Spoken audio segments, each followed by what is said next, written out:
Hey there folks, my name is Brock Chart and we're back at you with another rock tutorial. This one is Just a Dream from Five Finger Rock Book 2.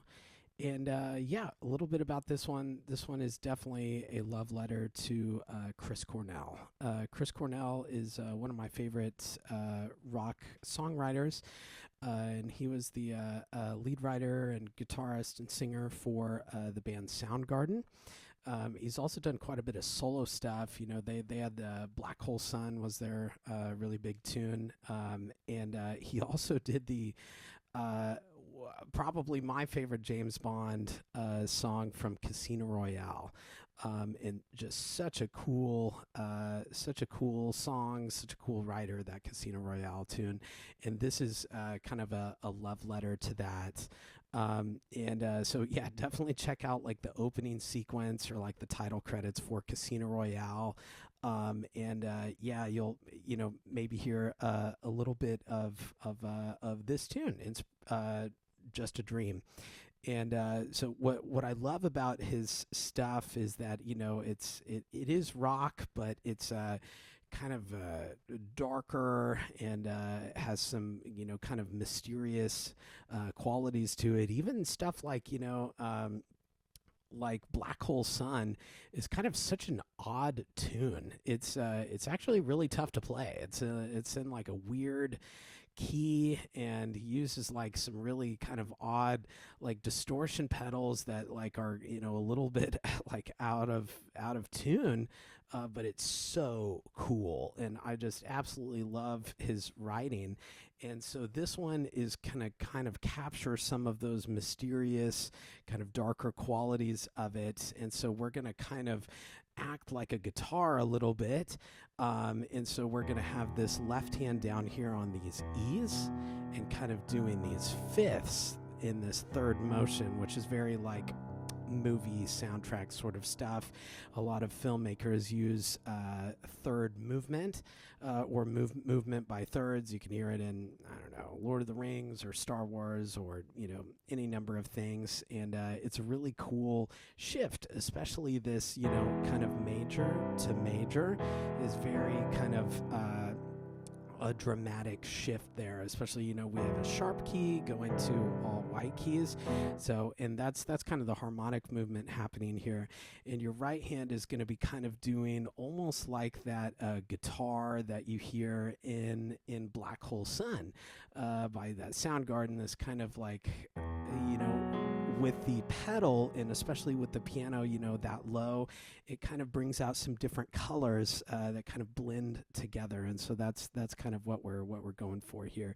We want to make it sound like one instrument, kind of like a guitar. And so even though it's a melody that's shared between the hands, we want it to sound like one instrument.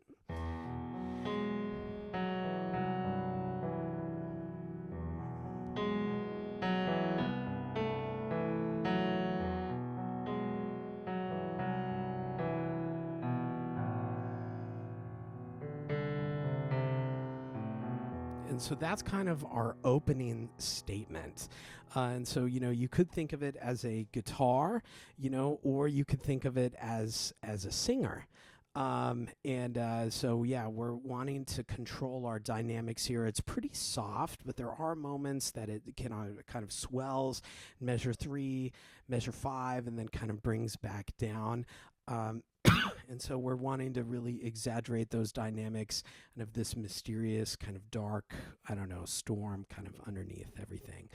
And the second page is really where we start this kind of descending idea that's kind of cool.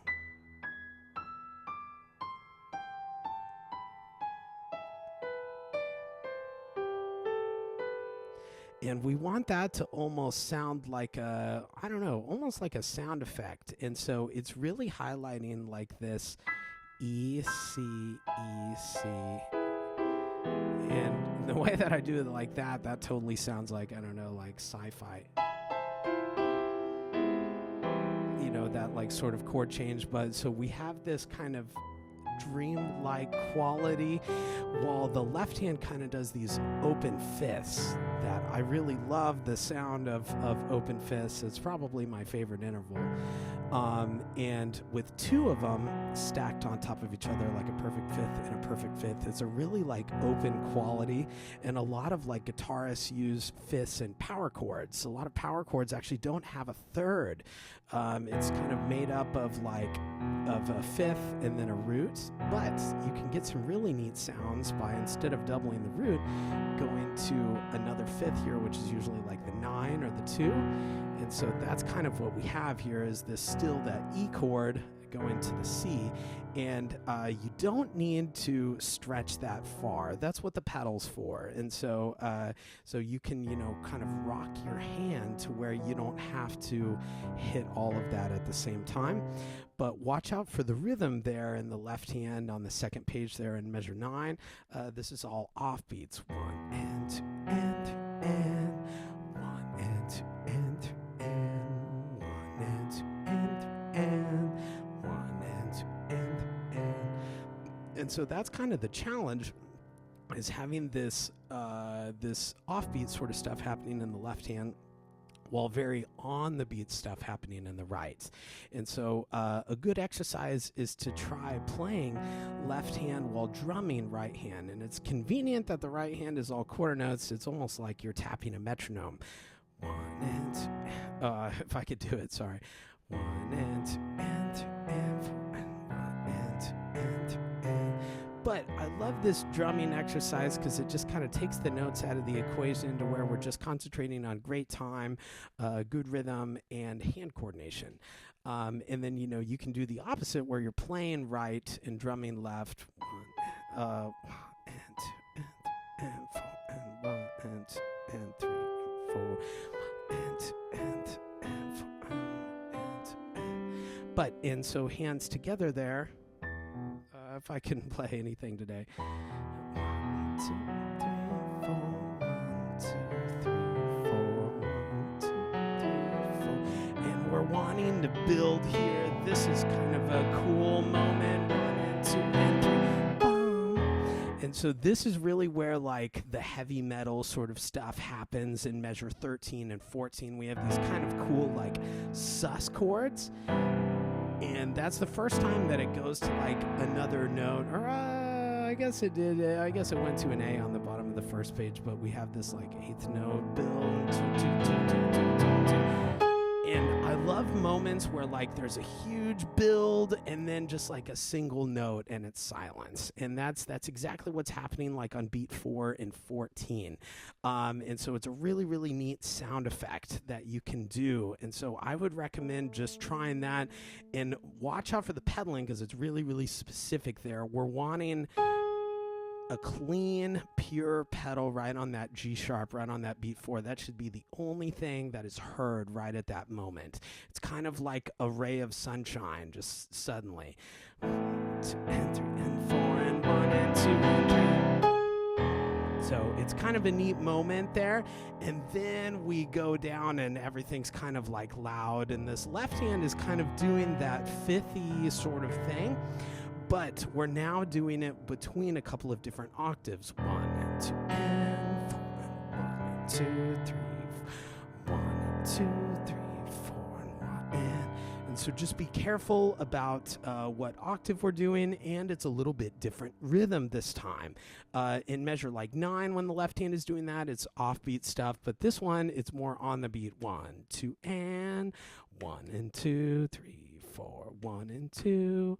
So just be cautious about that. Maybe something to circle or write in. And right hand is doing octaves here. 4, 1 and 2 and 4 and 1, 2, 3, 4, 1. And we've heard that melody kind of from our intro. Bum, ba-do-da-da, boo-dum, ba-do-da-da, ba-dum. So it's all elements that we've seen before, but just kind of shifted or altered or manipulated in a new way that makes it sound fresh. And so let's try that build, and then I'll play a little bit more of it for you. 1, 2, and 3, and 4, and 1, and 2, and 3, 4, 1, 2, and 4, 1, 2, and 4, 1, 2, 3, 4.